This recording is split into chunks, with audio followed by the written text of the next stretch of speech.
এজন ব্যক্তিয়ে বৰ ভাল কথা এষাৰ কৈছে, সকলোৱে চকুৰ চাৱনি একে নহয় মোক সমান সমানকৈ চাবলৈ, কাৰণ সকলোৱে পিন্ধা চশমাখনৰ নম্বৰবোৰ সদায় বেলেগ বেলেগ ধৰণে থাকে। বন্ধুসকল, যদি আপুনি জীৱনত কাম কৰি আছে আৰু ফেইল হৈ গৈছে বা আপুনি কামটো আগবঢ়াব পৰা নাই, তেতিয়াহ'লে এই ভিডিঅ'টো, এই কাহিনীটো সম্পূৰ্ণৰূপত শুনিব। এবাৰ এজনী চৰায়ে মুখত এটা দানা লৈ গৈছিল আৰু দানাটো লৈ গৈ পিনে এজোপা গছত বহিলগৈ আৰু গছজোপা খেপেঙত সেই দানাটো লাগি ধৰিলে আৰু চৰাইজনীয়ে গছজোপাক ৰিকুৱেষ্ট কৰিলে যে প্লিজ মোৰ দানাটো তুমি মোক ঘূৰাই দিয়া। তেতিয়া গছজোপাই ক'লে মই ঘূৰাই নিদিওঁ। তেতিয়া কাউৰীয়ে কি কৰিলে, সেই চৰাইজনীয়ে কি কৰিলে, সেই চৰাইজনীয়ে কাৰ্পেণ্টাৰৰ ওচৰলৈ গ'ল আৰু কাৰ্পেণ্টাৰক ক'লে বোলে এই গছজোপাত মোৰ দানাটো লাগি আছে, গতিকে তুমি গছজোপা কাটি পেলোৱা। কাৰ্পেণ্টাৰ হাঁহি উত্তৰ দিলে, আৰে ইমান সৰু কথাটোৰ কাৰণে মই গছজোপা কাটি পেলাম? নাই নাই, মই এই কামটো কৰিব নোৱাৰোঁ।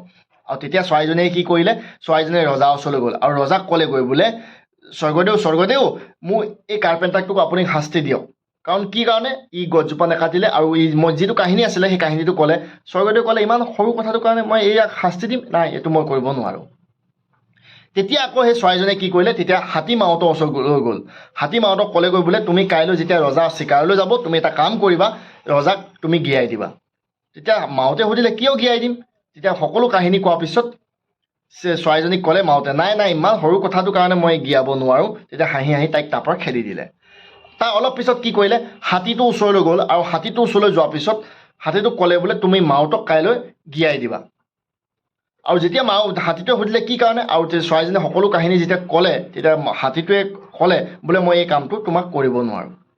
তেতিয়া চৰাইজনীয়ে তাত ৰৈ নাথাকিল আৰু ৰৈ থাকি কি কৰিলে, এটা পৰুৱাৰ ওচৰলৈ গুচি গ'ল আৰু পৰুৱাটোক ক'লে বোলে তুমি হাতী শুঁৰ নাকত সোমাই যোৱা আৰু হাতীটোক আমনি কৰি দিয়া।